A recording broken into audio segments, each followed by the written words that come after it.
We will now make a review of all of the common functions that we can use inside of Cognos report. Now, what are those common functions? Well, I will double click on this column here because this column is made by formula. When I double click, I will get this dialog. Then I will go here to functions, and here we have a folder with so-called common functions, and we will now take a look at all of these functions. So I will close this dialog, and the first function is this ABS function. This function accepts a number, and it will return an absolute value of that number. Then we have cast function. Cast function is used to change data type of some value. For example, these two values are text. They look like a number, but they are actually texts.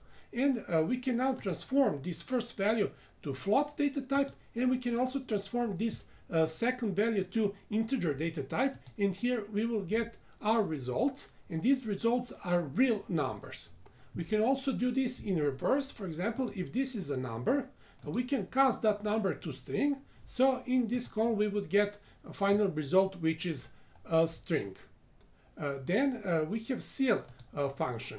Ceil and ceiling functions are actually the same, so they are just synonyms for the same function. This function will return the first integer that is bigger than some number. For example, for number 15.3 we would get 16. For number minus 15.3 we would get minus 15, and it is the same for ceiling function.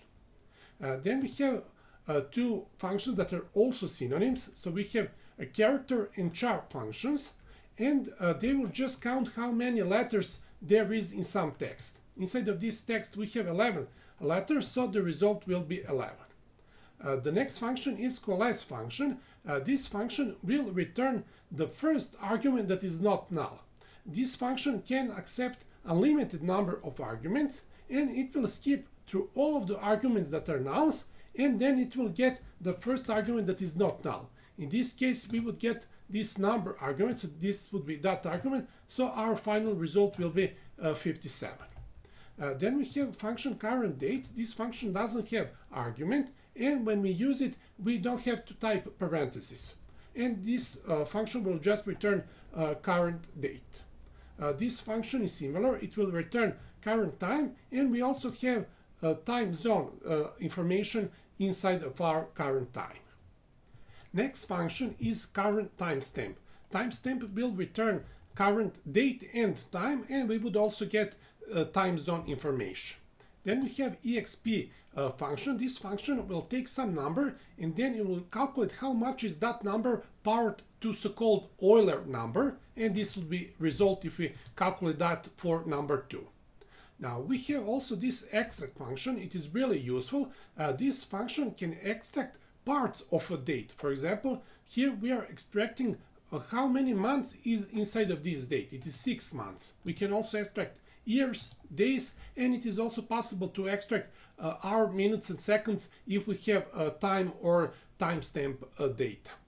Then we have floor function. Floor function is a sibling of a ceil function. This floor function will calculate what is the first smaller integer than some number. For example, for 7.4, the first smaller integer is 7. This function ln will calculate the natural logarithm of this number. This would be the result. Then we can also get local time. Now this time we would get just the time without time zone. Then there is function local timestamp. It will return timestamp, but also without time zone. Function lower will transform some text to lower case. Then we have function mod. Function mod will calculate remainder after division. For example, 11 divided with 5 is 2, but there is a remainder 1. And 13 divided with 5 is also 2, but remainder is 3. Then we have function nulif. Now, this function can accept values of any data type. This time we have numbers. And if these two values, value 1 and value 2, are different, then this function will return the first value, the value 23. But if they are the same, in that case, this function will return null.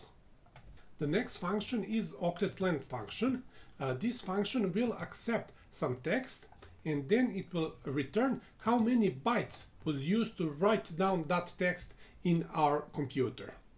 A position function is a function that accepts a string and a substring. This is substring and this is string, and we will search for that substring inside of string, and when this function finds that substring, it will return its position.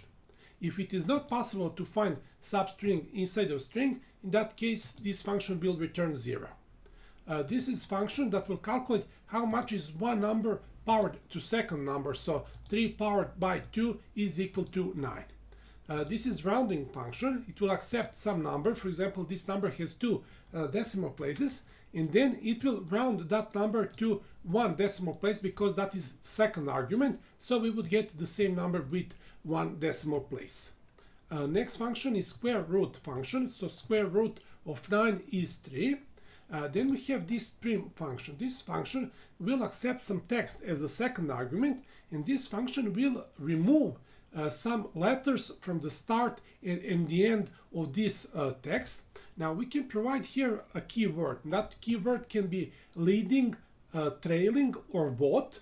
That means that we want to remove some character from the start, from the end of the phrase, or from the both sides. We can also say that we want to remove a special character. For example, in this case, we want to remove upper S, that is at the start of the phrase. So if we have this phrase supper, we will remove this upper S and at the start of this phrase, and we would end only with upper. It is also possible to omit that character. In that case, we would remove all of the leading spaces, in this case leading spaces. So instead of having some spaces and then the letter F, we would have just the letter F. And if we totally omit that first argument, in that case we would by default remove spaces from the both sides. So instead of having these spaces here, we would have just the letter without spaces. Then we have substring function. This function will accept some text, and then it will count to some of its characters, for example to 5th character, and that would be this character T, and then it would read that character and 2 more characters, because we want to read in total 3 characters. So we would read T, A, and K, and the final result will be TAK. And finally we have this upper function. It will accept some text, and then it would return that text with upper letters. Now, all of the functions on this page can be found inside of Cognos 11. But in Cognos 12 we also have some new functions, so we will jump to this other page to see those other functions. The first function on this page is about a regex.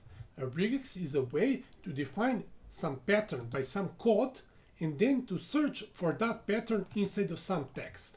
So we are searching for some substring inside of this text, and that substring should fit this pattern. Now this is a really simple pattern. We are just looking for letters N and G, and here we have a problem. This is an uppercase N and this is a lowercase n, and regex will not find this pattern because by default regex is case sensitive. But we can change that by using this third argument. This third argument is regex modifier, and this modifier will make the search case insensitive, so this function will return true. That means that we can find this pattern inside of this text. Then we have this second function. It is also about the regex. This function will count how many times we can find this pattern inside of this text. We are searching from the letter that is on position 3, so we are searching from this letter N, and these are some modifiers here. I just mentioned all of the possible modifiers that we can use. Now, because we are just searching for the letter N, and here we have first N and here we have the second N, then the result will be 2. The next function is period function. This function will accept 2 dates, 2 times, or 2 timestamps, and it will return this period, just like some time interval. Now, for what we can use this period? Well, for example, here we are asking, is this period here immediately before this other period? And because this first period ends with this date, which is also the start date of this second period, this expression will return true. And where we can find all of these operators, like this one immediately precedes, where I will double click here to open our formula builder. And here if we go to functions, we have a special folder, period predicates, and here we can find our immediately precedes operator and all of the other operators. The next function is again about regex. This function will search for some pattern inside of some text, and then it will return on what position did that pattern was found. Now this time we are looking for the second occurrence of that pattern. We are searching from the first letter. So here we have a 0. That means that we are searching from the start of the phrase. And here I have just listed all of the modifiers. And because we are looking for the letter N, this one here, and this is the second occurrence of that letter, and that position is actually position 8. Now, something I haven't mentioned, and that is this keyword here. Start means that we are looking for the start of the pattern. But if we type here after, in that case we are looking for the first position after our pattern, and after our letter N we actually have letter G, and that letter G has a position 9. Next function is random function. This function, if provided without arguments, will randomly return some number between 0 and 1. But if we provide a seed, that is this optional argument, in that case we would get always the same value. Then we have this row function. This is a helper function. It is only used inside of some more complex expressions. And here we have the year 2015 and the month 7. And we can use both of those two values to create one row. And then we can ask ourselves, is this row the same as this one here? So are these two rows the same? And they are. In that case we would return the word same, which is example here. Then we can also use this row function in one other way. We can use it with in operator. Here we have created this row 2015 and 8, and we are looking for that row in these two columns.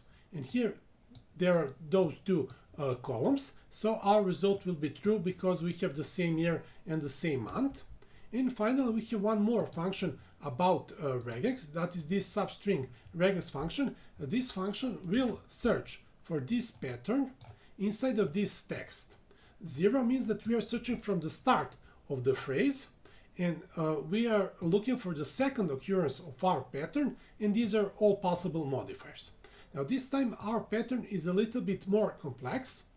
This \b means that we are searching only the start of each word, and we are looking for letter D, then any two letters, and then the letter G.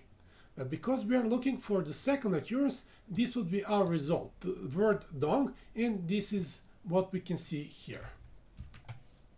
The next function is with bucket. Let's say that we have some data and we want to classify that data into some ranges.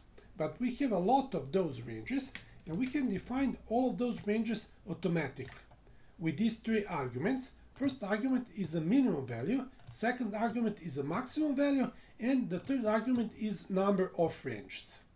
Now when we write these three arguments, then we can easily calculate that the first range is between 1 and 3, second range is between 4 and 6, third range is between 7 and 9, and the last range is between 10 and 12.